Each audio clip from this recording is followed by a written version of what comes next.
जय हिंद दोस्तों। आज बताएंगे कि इलेक्ट्रिक करंट यानी विद्युत धारा किसे कहते हैं, इसके बारे में बताएंगे। आप हमारे वीडियो बने रहिए। चलिए वीडियो करते हैं स्टार्ट। तो यहाँ है 1 एम्पियर बराबर होता है 2.65 इंटू 10 के पावर 18। इतना है ये पर सेकेंड। 1 सेकेंड में इलेक्ट्रिक करंट, या इसको आप लिख सकते हैं इसको 265 पे 15 जीरो ऐसा आपको लगा दीजिए। 15 जीरो लगा दीजिए, यानी कि ये पर सेकेंड हुआ। आपको 1 एम्पियर शरीर में 1 सेकेंड में इतना करंट आपके शरीर में प्रवेश करता है 1 सेकेंड में। और ये हो गया 1 एम्पियर 2 एम्पियर तो कितना होगा इसका, और तगड़ा करंट होगा। या 2 एम्पियर 3 एम्पियर हो गया, 4 एम्पियर हो गया, 5 एम्पियर हो गया। तो इसमें जितना एम्पियर बढ़ाएंगे उतना करंट आगे बढ़ेगा, मतलब उतना करंट ज्यादा रहेगा। तो इस पे 1 एम्पियर में इतना होता है, तो इतना से मल्टीप्लाई कर दीजिए तो इतना करंट 1 सेकेंड में आपके शरीर में प्रवेश करता है। आपको हम बताते हैं विद्युत धारा किसे कहते हैं। तो विद्युत धारा किसी अचानक फ्लो हो जाना, उसको धारा के नाम से जाना जाते हैं। जैसे कि पानी अचानक प्रवेश, धारा बहना, अचानक फ्लो होना, उसको धारा कहते हैं। जैसे दूध का धारा, पानी का धारा, दौड़ का धारा, पढ़ने का धारा, अचानक सी जो प्रवेश होता है उसको धारा कहते हैं। तो हम करंट को विद्युत धारा, जिसे कि यहाँ अचानक करंट का फ्लो होना, उसको विद्युत धारा कहते हैं। अब यहाँ चलिए हम आज आगे समझते हैं इलेक्ट्रॉन आगे क्यों बढ़ता है।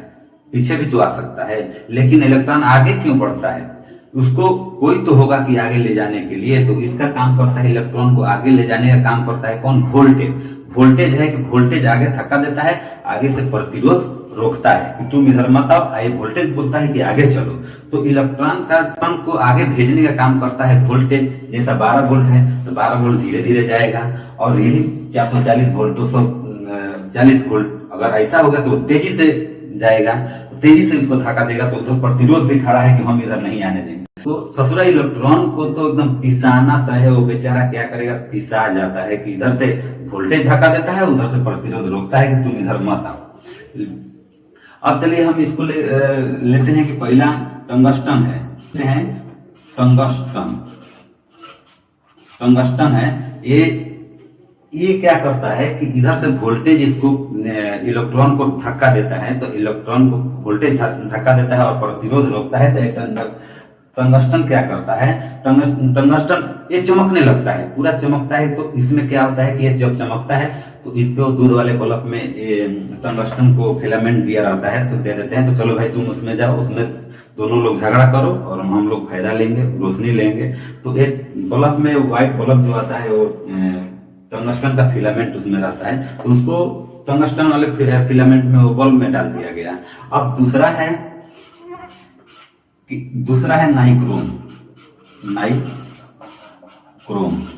नाइक्रोम क्या करता है कि नाइक्रोम का एक अजब ही इसका गुस्सा है। जैसे वोल्टेज इसको धक्का मारा इलेक्ट्रॉन को और प्रतिरोध रोक रहा है, तो इसका काम क्या करता है कि नाइक्रोम में गुस्सा से लाल हो जाता है।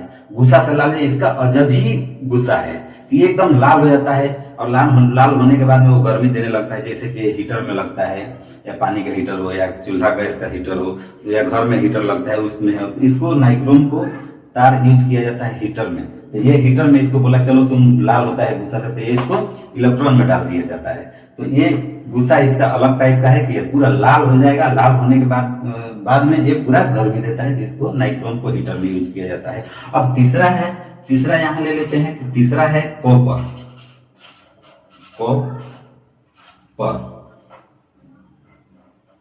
ले लेंगे, या सिलिकॉन। कॉपर क्या करता है कि ये ससुरा इसका भी और अलग ही है। कैसा है इसमें कि अब जब वोल्टेज इसको धक्का देगा और प्रतिरोध रोकेगा, इलेक्ट्रॉन इसमें बेचारा पिसाएगा, तो इसका जो गुस्सा है, तो ये गुस्सा से क्या करता है, गोल गोल गोल गोल नाचने लगता है। इसका काम है नचना। जैसा कि आप पंखा में देखे होंगे तो कोयल में इसको कॉपर का ही डालते हैं। तो कॉपर इसको चलो तुम पंखे में रहो, मोटर में रहो, जो नीचे से तू पानी निकालेगा और हम लोग उसका फायदा लेंगे। तो इसको क्या करते हैं कि कॉपर में मोटर में डाल दिया जाता है। तो इसका गुस्सा अलग ही है। अब यहाँ आपको देखेंगे किसी को रहता है कि चलो लगा 440 वोल्ट छूने से आपको, आप समझ लोगे क्या छूने से। और आगे चलिए हम बताते हैं आपको कि फेज क्या है, न्यूट्रल क्या है, अर्थिंग क्या है, इसके बारे में हम समझेंगे। तो चलिए इसका हो गया, हम यहाँ समझते हैं कि फेज और न्यूट्रल क्या है। फेज ये न्यूट्रल, तो न्यूट्रल है ये फेज। फेज कभी लाल रंग का दिया जाता है और न्यूट्रल है कि काला ब्लैक कुछ भी दे देते हैं न्यूट्रल के लिए। तो फेज कभी भी रहेगा तो लाल कलर में ही रहेगा। या थ्री फेज YRV के नाम से जाना जाता है। तो इसमें देखिए आपका क्या है कि ये फेज है, फेज में है ये फेज कभी भी। अब मान लीजिए कि करंट लगता कैसा है, करंट आदमी को मारता कैसा है, तो करंट का है जब तक से आपको फेज को यानी करंट को आपको लौटने का रास्ता नहीं मिलेगा तो करंट नहीं मारेगा। जैसे लौटने का रास्ता मिल जाएगा वो करंट मार देगा। तो अभी जैसे यहाँ ले लेते हैं, ये फेज जा रहा है और ये न्यूट्रल है। यहाँ कोई इलेक्ट्रिक डिवाइस है, ये मान लेते हैं कि फ्रिज है। अब इसमें फेज जा रहा है और लौटने का रास्ता यहाँ से है और यहाँ से ये लौट जा रहा है। तो इसमें क्या है कि आप क्या ये फेज जा रहा है और यहाँ से लौट रहा है तो तभी ये डिवाइस काम करेगा। अगर लौटने का रास्ता नहीं रहेगा तो डिवाइस काम नहीं करेगा। तो इसलिए इसको आप ये फेज को ऐसा पकड़ते हैं, ये चप्पल पे खड़ा है इसलिए फेज पे डायरेक्ट करंट है इसमें और ये करंट को बना रहा है। क्यों बना रहा है? क्योंकि उसको पता है कि मेरे पास अर्थिंग नहीं मिल रहा है, यानी कि फेज को लौटने का नहीं है। कोई भी रहता है कि अगर बनाएगा बटुआ उनको पकड़ना मत, क्योंकि वो पावर पकड़ा है। अगर जैसे आप उसको पकड़ोगे तो करंट को मिल जाएगा लौटने का रास्ता और मारेगा, एक ही बार झंझना आ जाओगे आप। तो इसलिए वो पहले से ही मिस्त्री कोई भी रहता है तो उसको बोल के रखता है कि बाबू मेरे में सपना मत, नहीं तो करंट लग जाएगा। तो उसको हमको भी मारेगा और उसको भी, यानी कि इसको भी मारेगा, जो पकड़ेगा उसको भी मारेगा, तो दोनों को एक करंट मारेगा। तो इसलिए जब तक से लौटने का रास्ता नहीं मिलेगा तो करंट कभी नहीं मारता है। जैसा यहाँ आप ले लीजिए, यहाँ ये पक्षी है, ये पक्षी है अगर इस पे बैठी है इस पे तो ये करंट इसको नहीं लगेगा, क्योंकि फेज वाला पे बैठी है, फेज वाला पे बैठी है इसलिए इसको करंट नहीं। जैसे चक्कर पकड़ करके इसका पंख कैसा भी अर्थिंग वाला में टच होगा तो इसको भड़ाम से उड़ा देगा।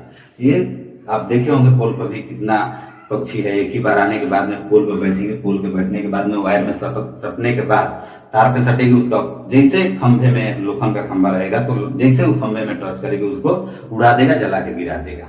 तो इसलिए इसको जैसे अर्थिंग में टच हुआ तो इसका मिल गया फेज को रिटर्न का रास्ता मिल गया, इसको पंख द्वारा रिटर्न करके और इसको मारेगा, झंझना के फेंका जाएगा, उल्टा जाएगी। तो इसलिए जब तक से अर्थिंग आपको लौटने का रास्ता में नहीं मिलेगा तो ये करंट आपको कभी नहीं लगेगा। जैसा कि आप देख सकते हैं कि ये डिवाइस है, ये डिवाइस है, डिवाइस में करंट जा रहा है, ये लौट रहा है और लौटते वक्त कभी आपका खुदा ना खास्ता आपका लीकेज करंट यहाँ मिल गया, आपको लीकेज करंट मिल गया, आपको मालूम नहीं है, आप गए, ये फ्रिज है, इसको फ्रिज कैसा पकड़े तो आपको करंट मारेगा, फेंका जाएगा, क्योंकि आपको जमीन से आपको रिटर्न उसको फेज को जाने का रास्ता मिल जाएगा। तो आपको पैर द्वारा नीचे करंट उसको रिटर्न हो जाएगा, इसलिए आपको मार देगा। इसको क्या करता है, उसमें से अर्थिंग क्या करता है कि अर्थिंग नीचे जमीन में दे दिया जाता है। हर बड़े बड़े घर में, आप देहात में तो कोई लगाता नहीं है, जो ट्रांसफार्मर का अर्थिंग है वही रहता है। इसलिए बड़े बड़े सिटी में आप देखे होंगे कि एक एक्स्ट्रा, यानी कि आप फेज और न्यूट्रल लेके जा रहे हैं तो उसमें से और एक तीसरा वायर गया रहेगा, वो क्या रहता है, अर्थिंग। अर्थिंग क्यों दिया जाता है? क्योंकि ये आपका लीकेज करंट जो होगा ये अर्थिंग के द्वारा ये जमीन में चला जाएगा, क्योंकि इसका प्रतिरोध कम रहता है, शरीर पे ज्यादा रहता है, इसलिए ये अर्थिंग के द्वारा जमीन में चला जाता है। ये जैसे आप पकड़ेंगे तो आपको करंट बिल्कुल नहीं मारेगा, क्योंकि आपका चप्पल पहने या ना पहनेंगे, क्योंकि इसका लीकेज करंट है जो अंदर जमीन में चला जा रहा है। अब जैसा कि आप यहाँ देखे होंगे ऐसा सॉकेट रहेगा। अब चलिए यहाँ ले लेते हैं, यहाँ एक सॉकेट रहता है, आप कभी भी देखे होंगे इस तरह से सॉकेट रहेगा। सॉकेट में ऐसा 5 पिन रहेगा, 5 में इसमें आपका क्या हो गया, न्यूट्रल, इसमें क्या हो गया आपका फेज, और इसमें क्या हो गया, अर्थिंग। अर्थिंग हो गया। अब इसमें अर्थिंग हो गया, ये क्यों दिया जाता है ऊपर अर्थिंग? क्योंकि जब आप मेन सॉकेट, आप देख सकते हैं फिगर में, मेन सॉकेट को आप जैसे अंदर करेंगे तो पहले ये मोटा रहता है पिन, मोटा रहता है तो पहले वो जाके पकड़ेगा, उसके बाद फेज और न्यूट्रल पकड़ेगा। तो आपका पहले फ्रिज में क्या होगा कि आपका अर्थिंग जाएगा, अर्थिंग जाने के बाद में फेज और न्यूट्रल जाएगा, तब वर्क डिवाइस काम करेगा, वर्क डिवाइस काम करेगा।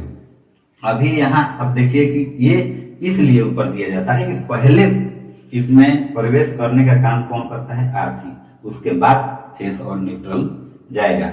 आप बोलेंगे कि ये तीन पिन में जब ये ऊपर वाला मोटा क्यों दिया जाता है, क्योंकि इसको कभी भी है आपका इसका वायर रहेगा तो आपको ग्रीन में ही रहेगा, यानी हरे में दिया रहता है। कभी भी रहेगा तो हरे में आपको दिया रहेगा, और ये इसको रेड में रहेगा, और ये कोई भी तार रहेगा इसमें, क्योंकि पहचान के लिए ये लगाते हैं। इसलिए पहचान होता है, वर्किंग करने के लिए जो खराबी हो गया घर में उसमें ये पहचान करने के लिए कलर वायर दिया जाता है। अब